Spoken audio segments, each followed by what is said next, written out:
আজ আমি চলে এসেছি দুর্গাপুরের গোপাল মাঠ, যেখানে শিবশক্তি ধাম আছে, ঠিক তার পাশে ছোট্ট একটা চায়ের দোকানে। আপনারা বলবেন চায়ের দোকান কিসের গো? চা তো আমরা সবাই খাই, ছোট থেকে বড় বুড়ো সবাই চা খায়।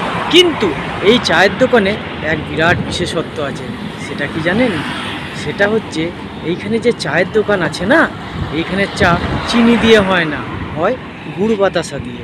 যে বাতাসা আমরা পুজোয় ব্যবহার করি, সেই গুড়ের বাতাসা দিয়ে এখানে তৈরি হয় চা।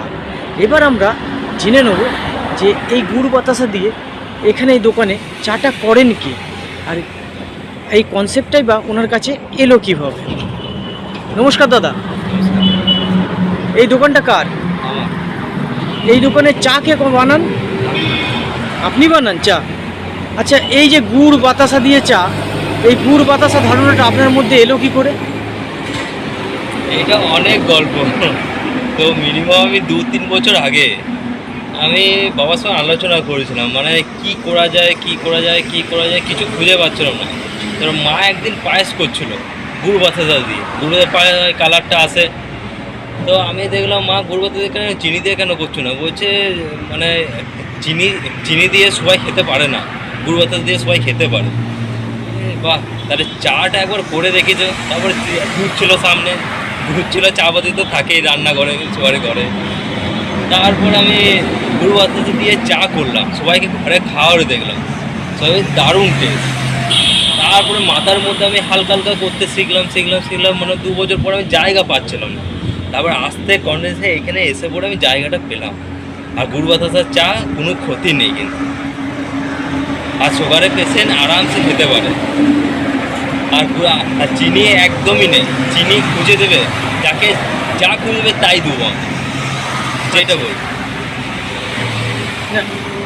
এই যে গুড় বাতাসা দিয়ে চাটা আপনি বানাচ্ছেন, তাহলে আপনি এটা আপনার ঘরেই বানিয়েছিলেন, ঘরে বানিয়ে সবাইকে খাইয়েছিলেন।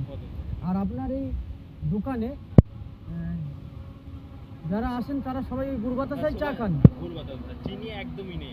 আচ্ছা, চিনি চা হয় গুড় বাতাসা, রেয়াচার মানে আমাদের করা থাকে না, করেই দিই। কাস্টমার ডিমান্ড থাকলে মানে 1 কাপ 2 কাপ 3 কাপ। তারপরে গুড় বাতাসা অল টাইম আমার চিনি একদমই পাবে। কতদিন হলো এই দোকানটা আপনি খুলেছেন? দোকানটা হলো 2 মাস। 2 মাস খুলেছেন? হ্যাঁ, জায়গা পাচ্ছিলাম না। আচ্ছা, তারপরে বিজনেস একটা আইডিয়া, এটা নতুন কিছু দুর্গাপুরে কেউ খুলেনি আসলে, দুর্গাপুরে প্রথম আমাদের। আচ্ছা, খুব ভালো লাগলো আপনার সঙ্গে কথা বলে। তাহলে বুঝতে পারলেন বন্ধুরা, যদি আপনারাও চান দুর্গাপুরের শিবশক্তি ধাম গোপাল মাঠ, ঠিক তার পাশে বাইপাস সংলগ্ন এলাকাতে নিয়ে চলে এসছে এই দাদা গুড় বাতাসার চা। আমরা সবাই ঘরে চা খেয়ে থাকি, কিন্তু গুড় বাতাসার চা আমরা কেউ কখনো খাইনি। কিন্তু এই দোকানের নাম হচ্ছে চায়ের আড্ডা। আপনারা সবাই আসুন, এই দাদার দোকানে চা খান। এবার আপনারাও ওনাদেরকে জানান যে ওনার চা কেমন হয়েছে। আজ ভিডিও এখানেই শেষ করলাম। নমস্কার। ভালো লাগলে কমেন্ট করবেন, আমাকেও জানাবেন যে আপনারা গেছিলেন দাদার দোকানে চা খেয়ে এসছেন।